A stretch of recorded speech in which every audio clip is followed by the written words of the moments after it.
Welcome to the Old Dutch Church. I'm Leah. And I'm Nick, and this is our channel, Sleepy Hollow and Beyond. Today we want to take you on a tour of the Old Dutch Church and burying ground. We picked what we thought were some of the more interesting stories of the families that actually attended church here up to 350 years ago. So if that's something you think you're interested in, then sit back and enjoy the tour.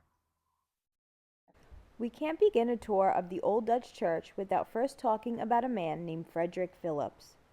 Philipse was a Dutch settler who married a wealthy widow and began acquiring land in what would become Westchester County, New York. He pledged his allegiance to the crown when the English took over the Dutch colonies and was rewarded with the title and manorship of the land that the Old Dutch Church stands on today. Now, although Philipse designed and financed the building of the Old Dutch Church, it's likely that his slaves were the one who built the actual structure. Philipse was a notorious slaver who bought and sold people from Africa and used them for free labor at his gristmill just a few steps away from the Old Dutch Church.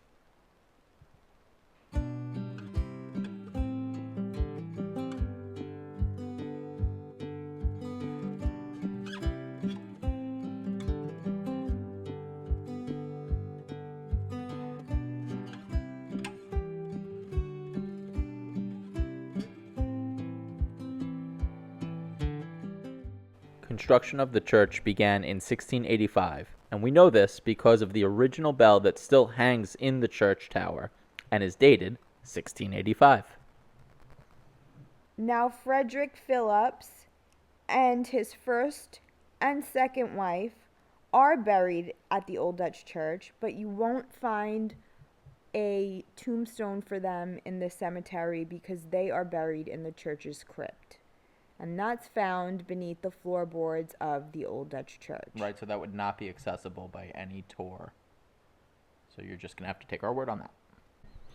Also buried down there in the crypt is Wolfert Acker, who was the collector for Philipsburg Manor. He collected the taxes and the rents, and he owned the second largest house in the area, which we'll talk about later.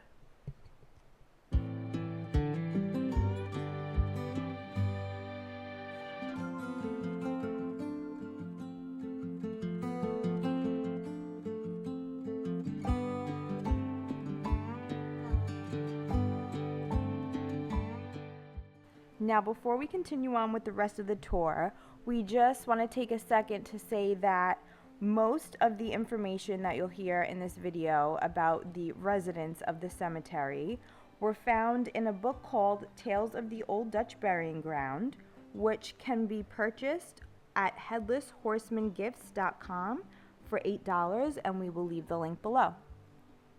I know the postcard on the left is also for sale on that website. I'm not sure about the other one on the right, but that was bought at Cozy Coven.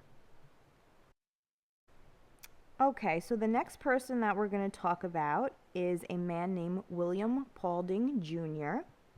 He was mayor of New York City from 1824 to 1826, and he commissioned a little structure you might know in Tarrytown called Lyndhurst.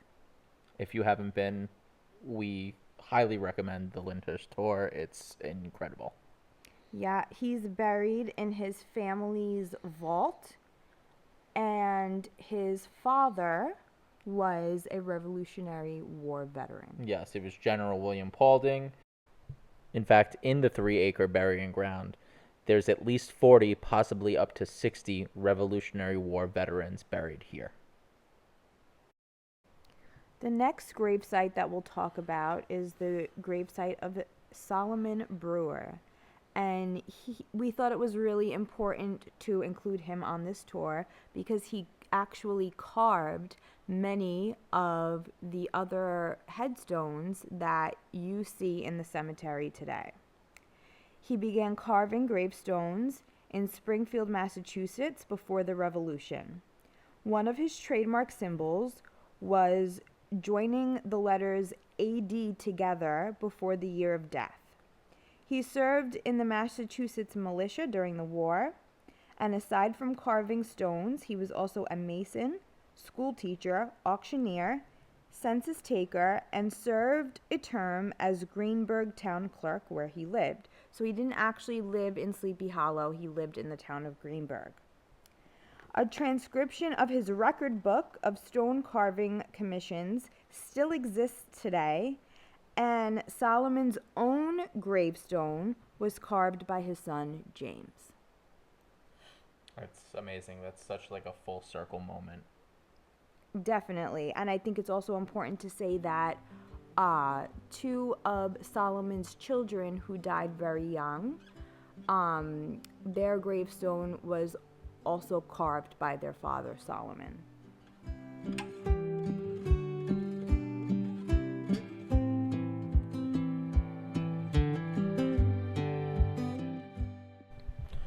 So we're going to talk about a name that you're probably going to recognize thanks to Washington Irving. The stone on the left there is Jacob van Tassel. He ended up somehow owning Wolfert Acker's home after he passed away, which was the subject of another Irving story, Wolfert's Roost. Now, the home is no longer there because if you read the story, you would remember that Jacob saw a British sloop enter waters off the shore of his property and felt they shouldn't be there, so he fired his goose gun filled with nails at the ship. In retaliation, the British later returned and burnt the home to the ground. This earned Jacob the nickname of Hero of the Goose Gun. Now, Jacob had a brother named Petrus van Tassel, who owned some farmland just south of Elmsford, and his wife was named Katrina van Tassel. They're also buried in the Old Dutch Church burying grounds, and if you go to Katrina's gravestone, you'll notice that it's badly damaged because of people making rubbings. Yeah, grave rubbings. Of her stone in particular. Which is not okay. Please don't do that if you go here. Yeah. They did this, though, because they believed that she was the Katrina van Tassel that Washington Irving was writing about in The Legend of Sleepy Hollow. But that probably wasn't the case, and it's more likely that Irving modeled Katrina van Tassel in the story after Jacob's daughter, Eleanor van Tassel. Eleanor was said to be highly adored and sought after by many admirers, and was said to be so attractive that when the British actually came to burn down Jacob's home and they saw Eleanor, they actually seized her and they began carrying her back to their ship. Luckily for her, her mother, aunt, and the family servant, they rounded up some makeshift weapons and chased the would-be abductors to the river's edge and were able to get Eleanor back unharmed.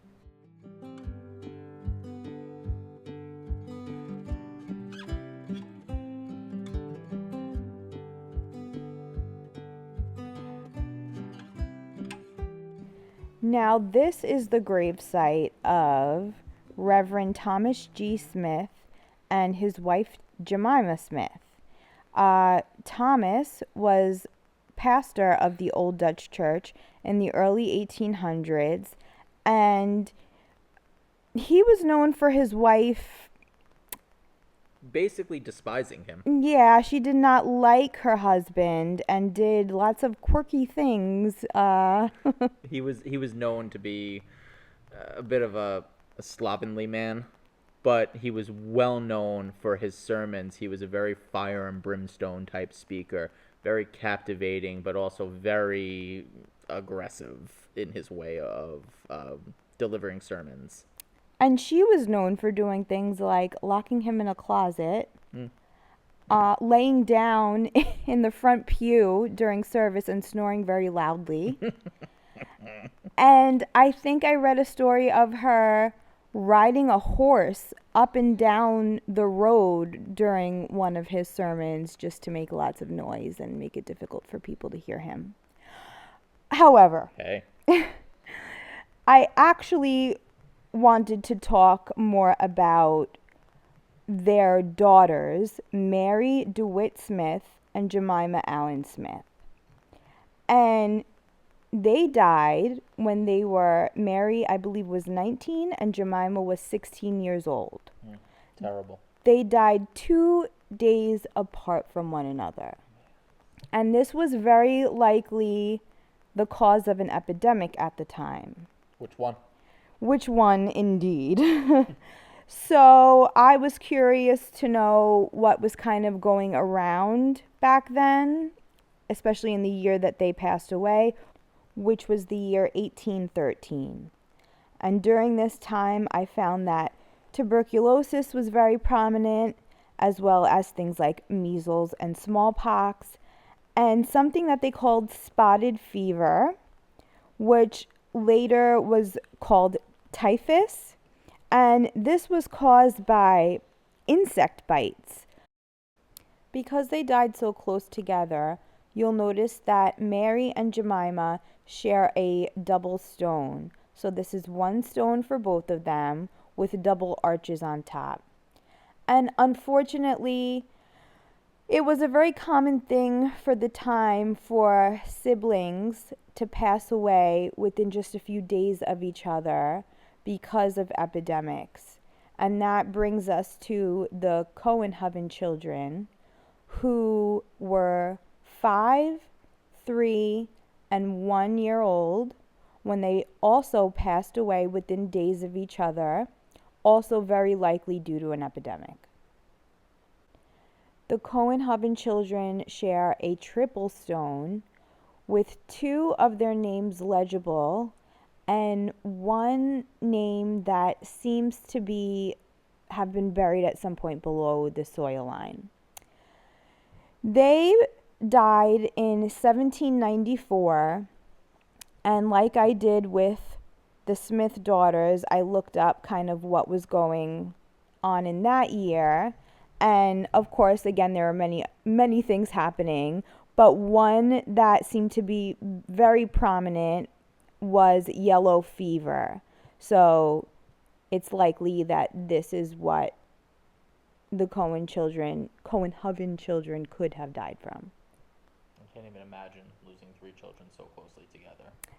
Yeah, I mean, just the thought is unfathomable, and to think about these families kind of facing this kind of thing every day. Yeah, and it almost becoming normal. I mean, and I'm sure not making it any easier, just making it scarier. Yeah, right. If something like that can be categorized as normal, I don't know, but I think that it's important to talk about and just to remember how tenacious and strong these people had to be to face these kinds of losses, Right. and to get up and keep going every day. Yeah. The children's grandparents owned a tavern on what is now Broadway and Main Street in Tarrytown, and it is the tavern where George Washington stopped with General George Clinton on November 19, 1783, as they made their way to New York City to witness the evacuation of the British. So I can't even imagine what the party was like in that place. The world turned upside down.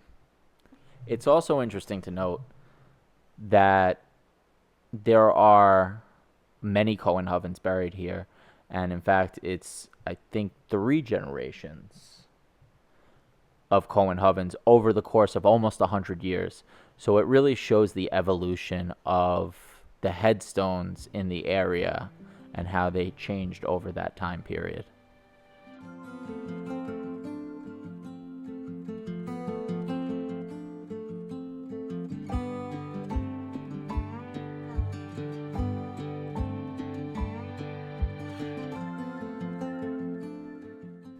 And that brings us to Hulda. Ooh, Hulda's my favorite.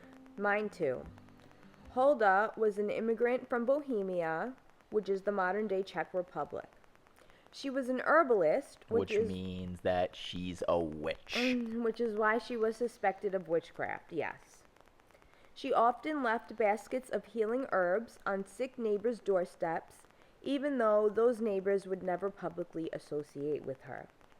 When the war broke out, Hulda wanted to fight on the side of the Patriots, but of course she couldn't. However, she seized an opportunity to join a band of citizens marching north on Albany Post Road to repel the British. She shot and killed several British soldiers before she was mortally wounded. Although Hulda was thought to be a witch, a Bible was found in her cabin, along with a will inside requesting what little gold she had to be left to widows and orphans of Patriot soldiers.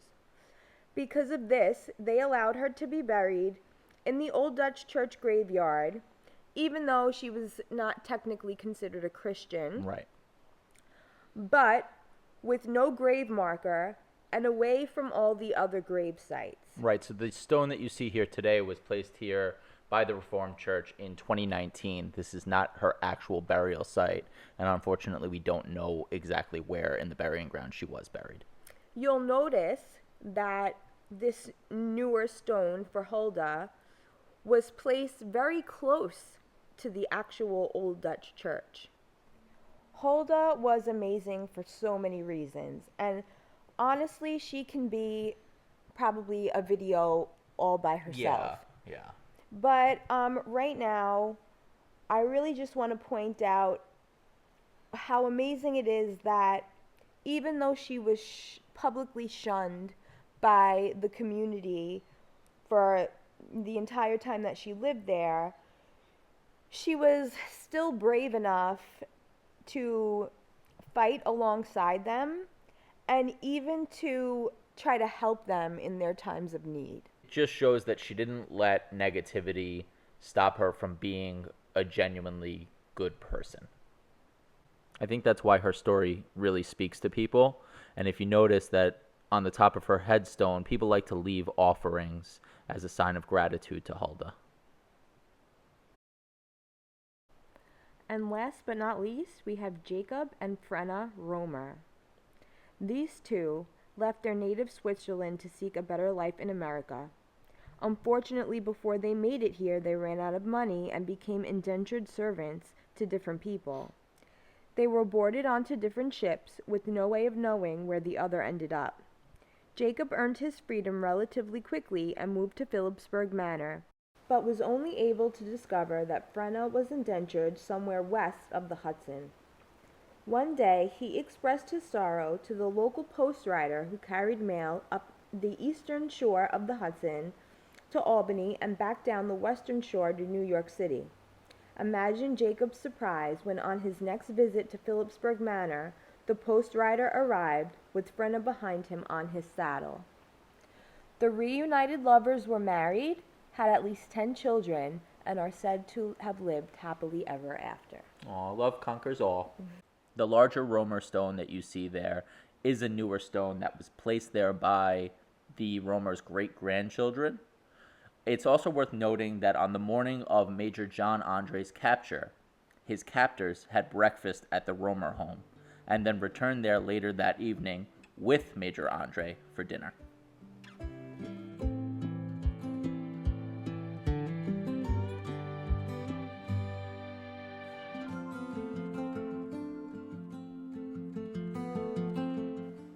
Now, before we leave the burying ground, we have to talk about its most infamous resident.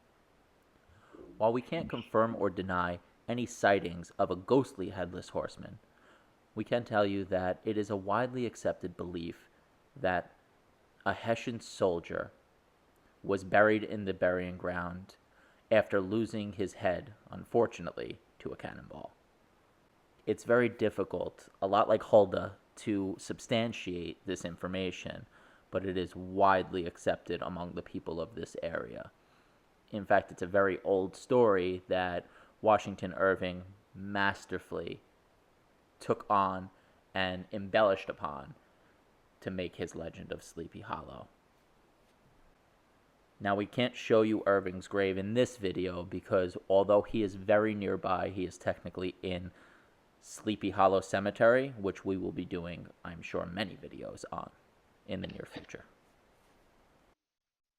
We wanted to show you a little bit of what the inside of the church looks like. Unfortunately, the church is open sporadically and it's tough to get footage. So we're going to show you some images from a Christmas time event that we attended at the church.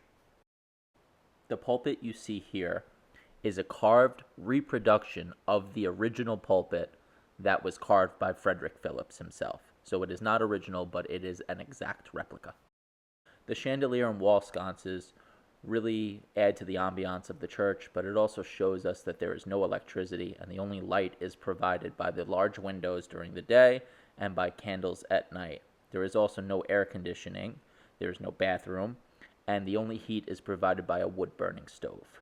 And that brings us to the organ, which I think is a very interesting part of the church, even though it is also the newest. It was installed in the 1990s, but it was designed to look and sound like an 18th century organ, and it was hand-carved with details from the area. You'll notice the soul effigy, which is on many of the stones in the churchyard. You'll also notice that there's wheat carvings, which the Dutch word for wheat is how Tarrytown gets its name. And finally, the owls are to represent local legend Washington Irving. And that ends our tour of the Old Dutch Church and Burying Ground. Again, these are just a few of the stories that we found interesting. There are so many more from the residents here at the Old Dutch Church Burying Ground. If you're interested in hearing more of these stories, please comment below and let us know. If you like this kind of content, please consider liking and subscribing, and we'll see you in the next one.